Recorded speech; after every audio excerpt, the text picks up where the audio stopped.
Time is limited, and I would like to welcome the second panelist from Yonhap News, South Korea, Mr. Hyeon-Jun, Managing Director, please.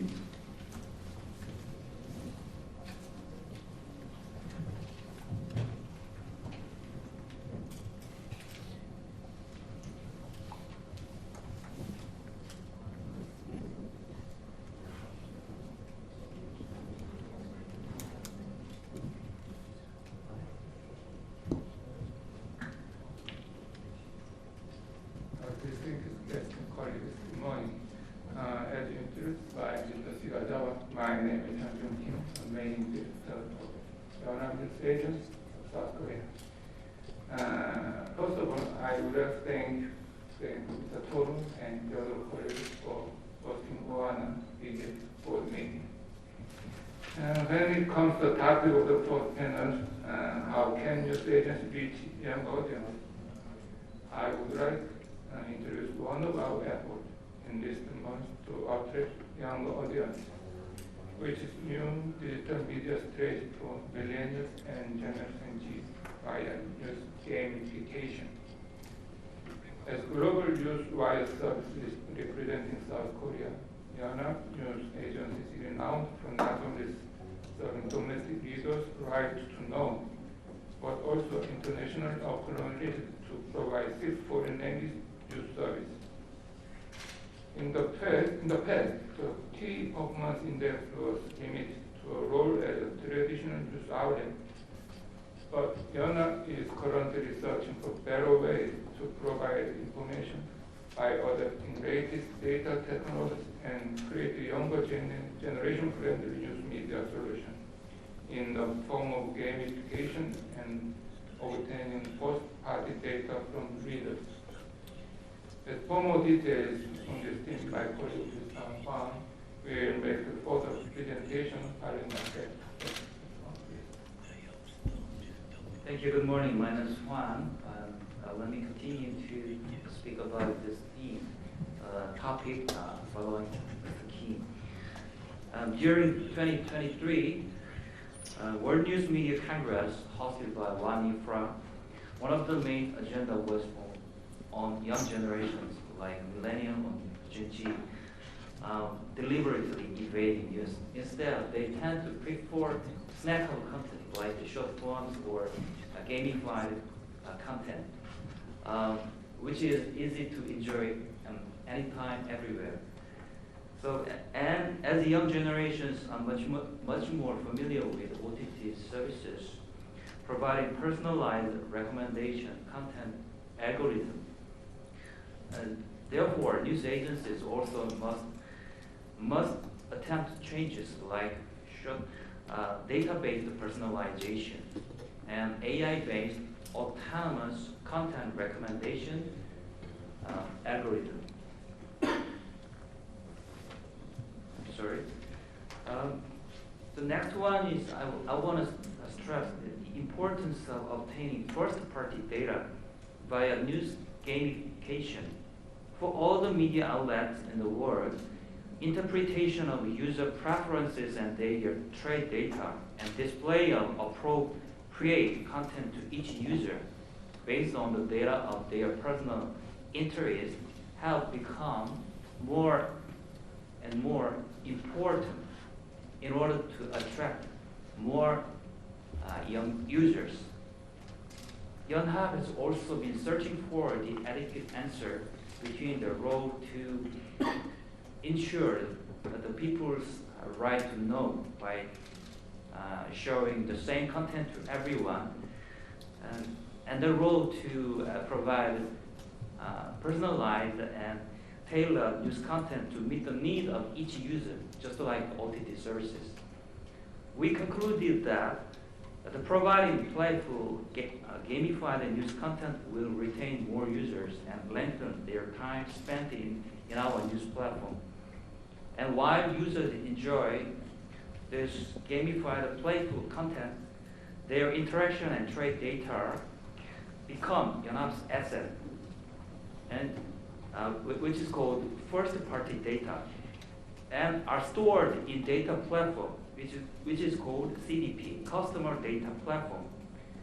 Since so-called cookie apocalypse will be realized in the near future, one of the key performance indicators of media companies' sustainability will be the capability of gaining first-party data instead of third-party data derived from anonymous browser cookie and device IDs.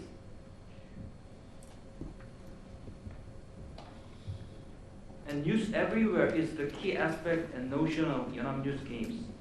Games must be based on core news content. And even though they are playful and enjoyable features, games should not intervene with editorial standard and the core value of conventional journalism.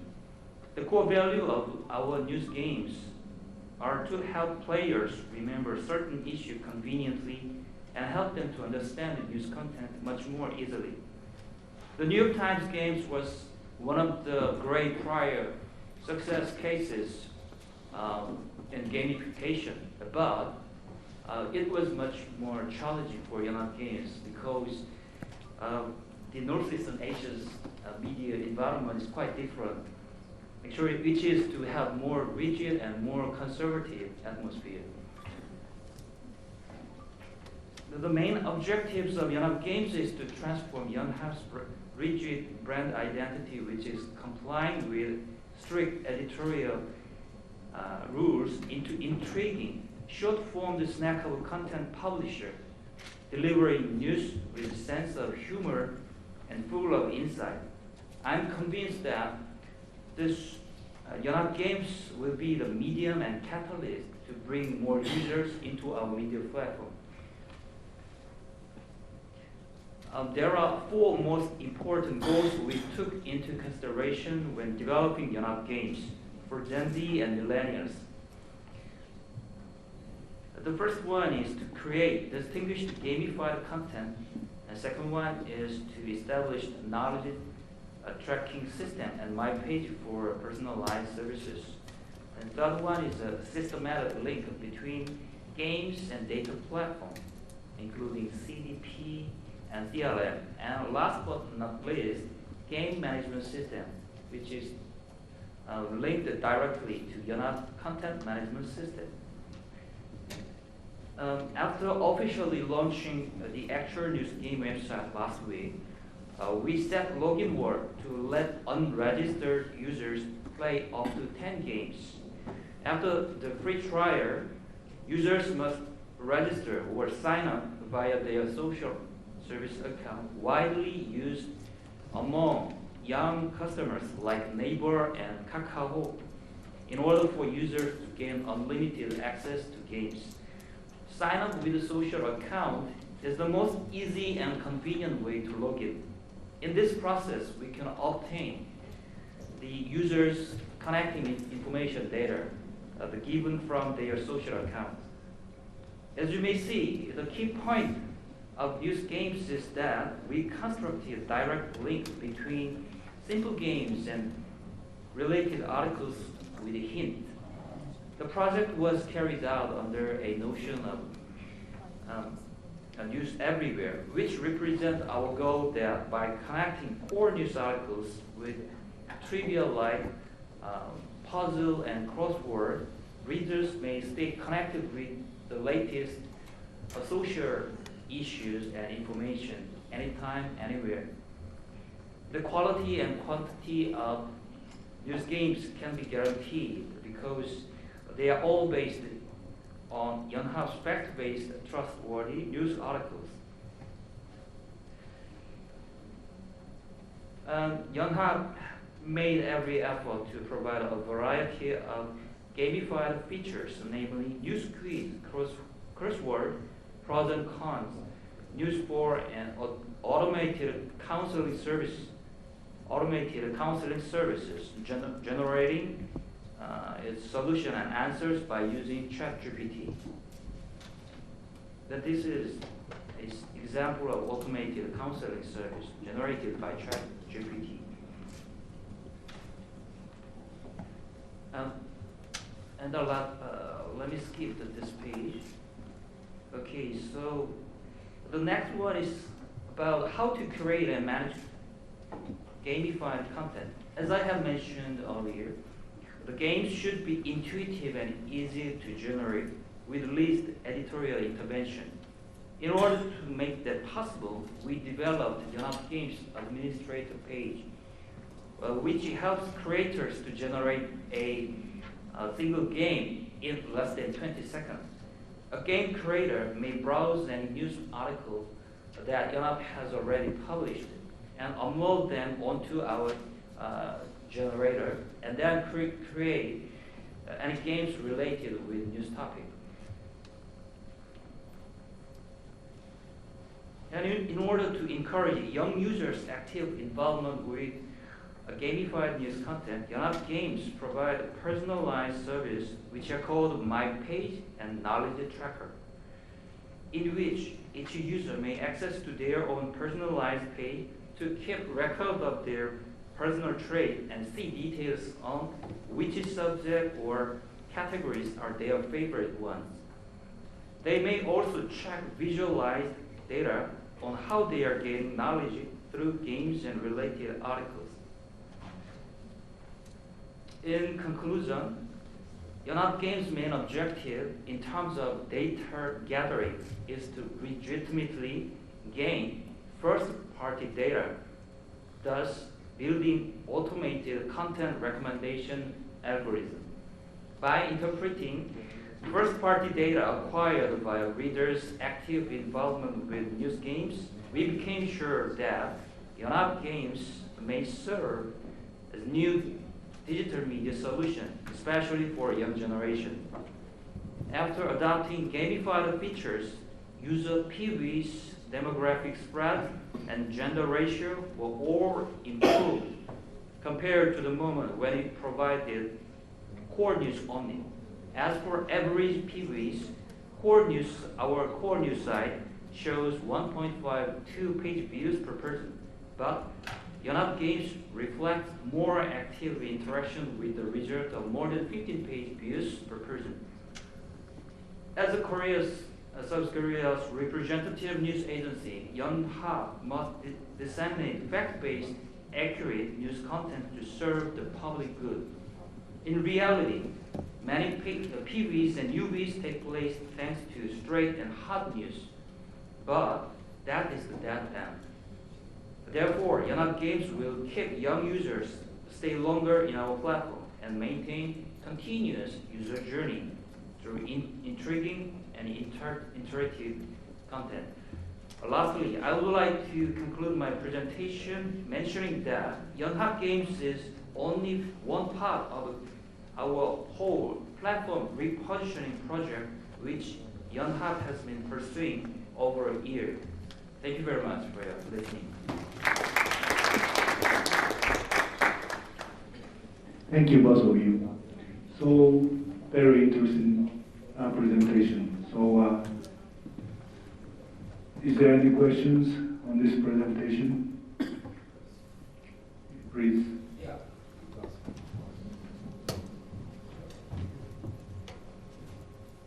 Justin from World Detective News Agency.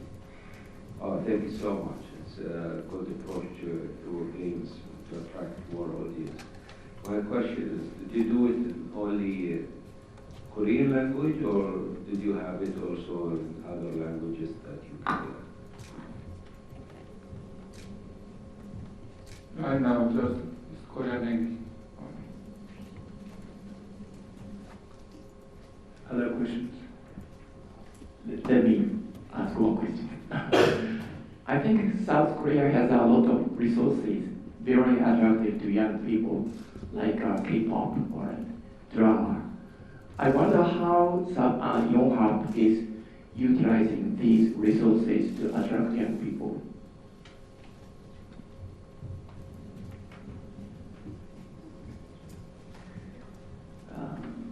Yes, I totally agree with your opinions.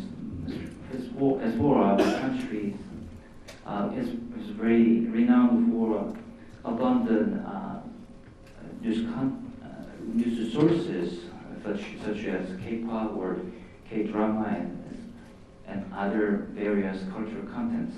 So actually, so we are focusing on, first of all, gathering these various news contents with the effort of all our staffs and reporters. And we have a separate department which are dedicated to recovering and reporting these kind of K-culture content. So, and also we are connecting this produced cultural content into the business, the generating business and and also revenue. So Mr. Kim is in charge of this kind of business. Thank you. Other questions? Please. Thank you very much for a very interesting presentation. I'm Santos from Hwang Sun-Ik, Mongolia. I would like to applaud your initiative to innovate the content presentation to the younger generation. Maybe my question would sound a little strange to you, but or maybe at the same time you haven't had time to analyze the consequences, the pros and cons, advantages and disadvantages of presentation of news to Gen Z and also to millennials. The thing is, the reason I'm asking this question is that these days, I think every agency, every country is encountering a challenge to find a proper language of communication with the younger generation. But as one of our guests today said, very soon, this younger generation are going to be the key figures in our society. They are going to define whether peace is going to be settled through war. We have, whether you have thought about negative consequences of this presentation of news, because we want to raise serious citizens. We should not always be willing to adapt and to suit to preferences of younger generation, but we have to educate them. So what are the educational, except for gaming, educational aspects of this approach to news presentation? Thank you. Very serious question.